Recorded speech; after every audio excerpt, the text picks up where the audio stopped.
কি কি এটা জিনিসটা কিছু না ও আচ্ছা, এটা একটা মানে কোমল পানীয়। আমি কিছু বলি না, এটা কোমল পানীয় তো আসলে শরীরের জন্য ভালো না, প্রচুর চিনি থাকে, একদম অনেক সুগার। এবং আমার একটা কথা মনে পড়লো আর কি, জি যে আমার মনে হচ্ছিল আমার বিপরীতে আজকে যিনি বসবেন ভাইয়া নিশ্চয়ই আর্জেন্টিনা না, আজকের জন্য সে স্কটজেন্টিনা। ভাই আমি কয়েকদিন আগে একটা পোস্ট মানে সোশ্যাল মিডিয়াতে দেখতেছিলাম আর কি, তো সেখানে একটা টার্ম আমার চোখে পড়লো, এর আগে আমি এটার সাথে পরিচিত ছিলাম না। কি সেটা হচ্ছে আমি নিজে শিখলাম আর কি। তো এক ভাইয়া লিখছে যে ইউজফুল ফুল বলে একটা টার্ম আছে। ও আচ্ছা আচ্ছা, এটা মানে আক্ষরিক বাংলা করলে দাঁড়ায় ব্যবহারযোগ্য বোকা।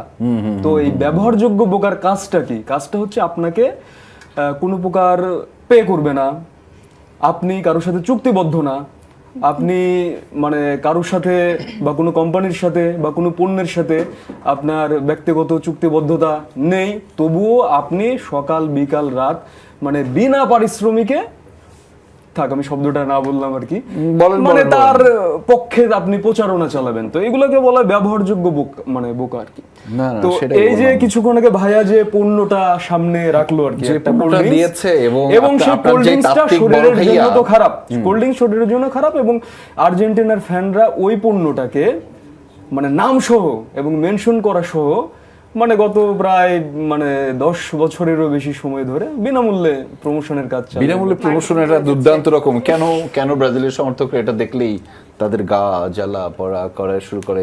না জ্বালা পড়া না, আমি কথা বলার সময় শুরু করে না, তাইলে এত ব্যাখ্যা আমি কিন্তু সাবলীলভাবে এই যে ইউজফুল ফুল এত তাত্ত্বিক ব্যাখ্যা একজন বড় ভাই আপনার লিখেছেন, সে আবার সোশ্যাল মিডিয়াতে এটার সাফাই গাওয়া শুরু করেছেন। উনি নিজেও আসলে ওনার গায়ে জ্বলে পড়ে যাচ্ছে, ব্যবহারযোগ্য বোকা, তাই না? গায়ে জ্বলে পড়ে যাচ্ছে বলে এখন সেই ধরনের কত ব্যাখ্যা আছে না, অনেক ব্যাখ্যা আছে। 7 কিন্তু একটা লাকি নাম্বার। হ্যাঁ অবশ্যই, 7 কিন্তু লাকি নাম্বার। হ্যাঁ, নেক্সট ম্যাচে আর্জেন্টিনার মেসি যদি 2টা গোল দেয় তাহলে কয়টা গোল হবে? তো মেসি যদি আরো 2টা দেয়, দিতে হবে তো, আগে তো দিতে হবে। হ্যাঁ, তো কয়টা গোল হবে? না আগে দিক, তারপরে আমরা কয়টা হবে কিছু একটা হবে। আমি ওইটাই বললাম, লাকি নাম্বার। না 7 কে কিন্তু লাকি বলা হয় আমার জন্য, এবং আনলাকি মেবি 13 কে বলা হয়। এগুলো কোথায় জানি মানে সবারই তো আসলে মানে উল্টাপাল্টা প্রেডিকশন, তাই না? ইতিহাস হয়ে গিয়ে ইতিহাস তৈরি করবে, রাইট। হ্যাঁ, অনেকটা ওরকমই। 7 আমাদের প্রোডিউসারের ফোন থেকে হচ্ছে যে 7 পাওয়া গেছে। সো ওকে, এখন এই 7 নিয়ে একটা ব্যাপারটা কি, মানে জিনিসটা নিয়ে এত ব্যবহার করা হয়েছে, এত বলা হয়েছে, একটা নির্দিষ্ট সময় পর সেটার ধার বা রেশটা আমার মনে হয় কেটে গেছে। মানে আর্জেন্টাইন ফ্যানরা খুব মানে চেষ্টা করে এই যে ওই কোমল পানীয় কিংবা এই নাম্বারটা মানে জিয়ে রাখার। আমার মনে হয় যে ওইটার মানে সময় প্রায় শেষের পথে আর কি, কারণ একটা জিনিস তো মানে একটা সময় থাকে এক্সপায়ারি, এই আর কি। সেটাই আমরা একটু সোশ্যাল মিডিয়াতে যেতে চাই। আমি যেহেতু আজকে পুরো সোশ্যাল মিডিয়া জুড়ে আছে মেসির জন্মদিন, সবাই মেসিকে উইশ করে অনেক পোস্ট করছেন। সেইখানে মেসি আসলে এত পোস্টের ভিড়ে কি বলছেন, জন্মদিনে তিনি একটি বার্তা দিয়েছেন, সেটি আপনাদেরকে এই মুহূর্তে জানাতে চাই।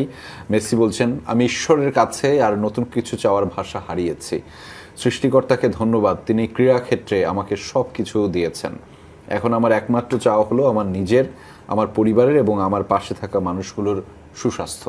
একদমই তাই। আমরা যেটি বলছিলাম যে মেসির আসলেই আর চাওয়া পাওয়ার কিছুই নেই। মেসি এমন পর্যায়ে নিয়ে গিয়েছেন, তিনি সব পেয়েছেন, দি গোট। আমার কাছে মনে হয় ভক্তদেরও আর চাওয়া পাওয়ার কিছুই নেই, আমাদেরও কিছুই নেই। আমরা শুধু এখন মেসির এই খেলাটুকু উপভোগ করছি। এবং অনেকে একটু মজা করে লিখছে, মেসির জন্মদিন সেলিব্রেট করার জন্য হলেও ব্রাজিলের আজকের ম্যাচটা জেতা উচিত। এটা কি সেলিব্রেশন হিসেবে ধরে নেওয়াই যায়?